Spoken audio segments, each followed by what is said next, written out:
और ऑपरेशन तिरंगा की सफलता को लेकर मुस्लिम समाज के लोगों ने गोरखपुर में जश्न मनाया। मुस्लिम समाज के लोगों ने भारत जिंदाबाद और पाकिस्तान मुर्दाबाद के जमकर नारे लगाए। मुस्लिम समाज के लोगों का कहना है कि जब हिंदू, मुस्लिम, सिख, ईसाई सेना में भर्ती होता है तो उसका सिर्फ एक ही धर्म होता है, देश की सेवा।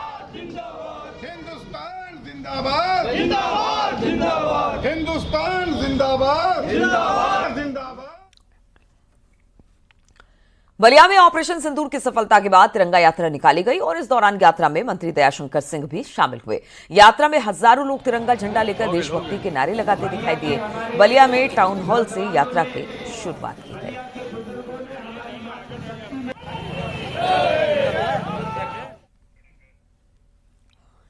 अमरोहा के विधानसभा धनौरा में भारतीय सेना के सम्मान में तिरंगा यात्रा निकाला गया। बीजेपी सांसद चौधरी कुंवर सिंह तंवर और बीजेपी विधायक राजीव तरारा ने यात्रा का नेतृत्व किया। सेना और महामंत्री का आभार जताया, प्रधानमंत्री का आभार जताया। वहीं विधायक राजीव तरारा ने सपा नेता रामगोपाल यादव के बयान को निंदनीय बताया। देश की सेना को सैल्यूट करने के लिए माननीय सांसद चौधरी कुंवर सिंह तंवर जी के नेतृत्व में ये हमारी तिरंगा यात्रा निकाली गई। मैं सैल्यूट करता हूं, देश के प्रधानमंत्री जी का धन्यवाद करता हूं जिन्होंने अपनी सेना को खुली छूट दी और जो निर्मम हत्याएं की गई थी आतंकवादियों द्वारा, उनके घर में घुसकर, पाकिस्तान के घर में घुसकर उनको मारने का काम किया है। इसके लिए मैं बार बार सैल्यूट करता हूं। मथुरा में बांग्लादेशियों पर बड़ी कार्रवाई की तैयारी की गई। 90 बांग्लादेशी गिरफ्तार किए गए हैं, जिनमें 35 पुरुष हैं और 27 महिला समेत कुल 90 अरेस्ट किए गए हैं। ईंट भट्टे पर पहचान छिपाकर काम कर रहे थे ये बांग्लादेशी। चेकिंग के दौरान खाजपुर गांव स्थित मोदी ईंट उद्योग पर काम करते ये 40 बांग्लादेशी पकड़े गए। पकड़े गए बांग्लादेशियों से पूछताछ में बाजना स्थित दूसरे ईंट भट्टे आरपीएस पर काम कर रहे 50 और मजदूरों को पकड़ा गया, जो बांग्लादेश के थे। पकड़े गए लोगों से अब पूछताछ की जा रही है।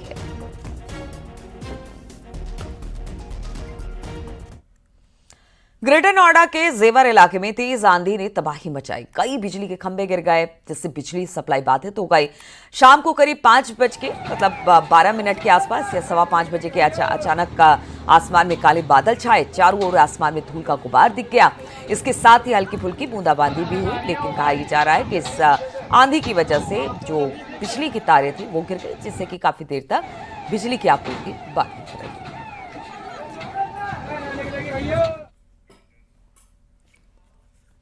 और प्रख्यात साहित्यकार जगत गुरु रामभद्राचार्य को प्रतिष्ठित ज्ञानपीठ पुरस्कार से सम्मानित किया गया। राष्ट्रपति द्रौपदी मुर्मू ने नई दिल्ली के विज्ञान भवन में ज्ञानपीठ पुरस्कार से सम्मानित किया। जगत गुरु रामभद्राचार्य को ज्ञानपीठ पुरस्कार संस्कृत साहित्य में उनके महत्वपूर्ण योगदान के लिए दिया गया। ज्ञानपीठ पुरस्कार मिलने पर सीएम योगी ने रामभद्राचार्य को बधाई दी। कहा, आपकी रचना साहित्य के लिए अमूल्य धरोहर है।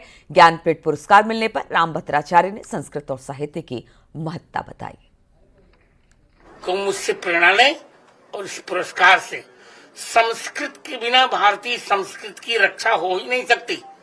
लिख लो, यदि भारतीय संस्कृति को बचाना है तो संस्कृत का अभ्यास करना पड़ेगा ही। गुरु जी, एक चीज और कि साहित्य सृजन का क्या योगदान है समाज में? क्या बात करते हैं, साहित्य सृजन ही इस समाज को जगाता है। साहित्य सृजन ही इस समाज को चेतना देता है। यदि साहित्य न हो तो समाज मृतप्राय हो जाएगा।